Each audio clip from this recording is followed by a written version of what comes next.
Saya tahu di sini semua ini saya bisa tunjuk yang mana sebenarnya yang belum kerja dan yang sudah kerja. Jadi hati-hati akan saya ganti. Saya itu tidak butuh laporan ABS asal Bapak senang isinya kok tipu-tipuan.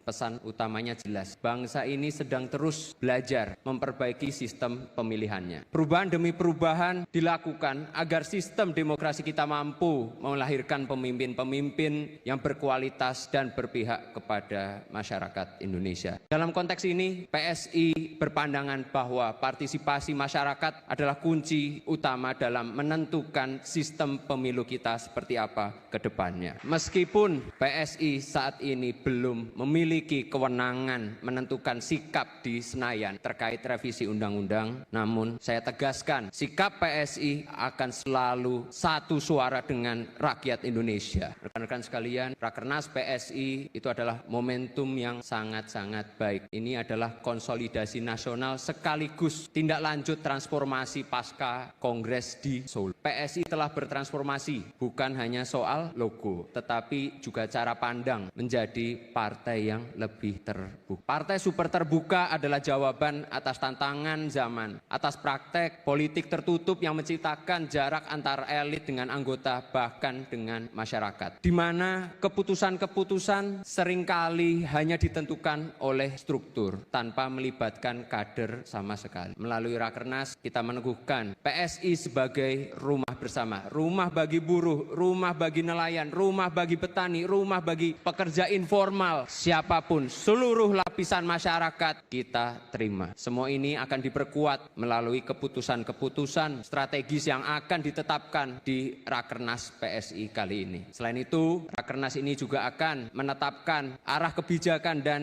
kerja politik PSI dalam jangka pendek, menengah hingga 2029, termasuk agenda aksi politik nasional seperti pengawasan anggaran, tata kelola yang adil dan berkelanjutan, serta politik kebinekaan. Teman-teman sekalian, yakin dan percayalah PSI akan menjadi partai yang sangat-sangat besar. Sedikit demi sedikit tata kelola partai akan kita sempurnakan. Kuncinya satu, konsisten. Jika kita konsisten menjalankan mekanisme dan tahapan, PSI akan tumbuh menjadi partai yang kokoh. Saya terus memantau kerja-kerja struktur bukan hanya di tingkat nasional saja, tetapi juga hingga ke kabupaten kota sebagai sampel. Saya tahu di sini semua ini saya bisa tunjuk yang mana sebenarnya yang belum kerja dan yang sudah kerja. Jadi hati-hati akan saya ganti. Di sini saya juga bukan hanya ngomong mengenai DPW dan DPD ya, saya mengenai juga nih teman-teman DPP yang di depan semua sama, semua akan kita evaluasi 3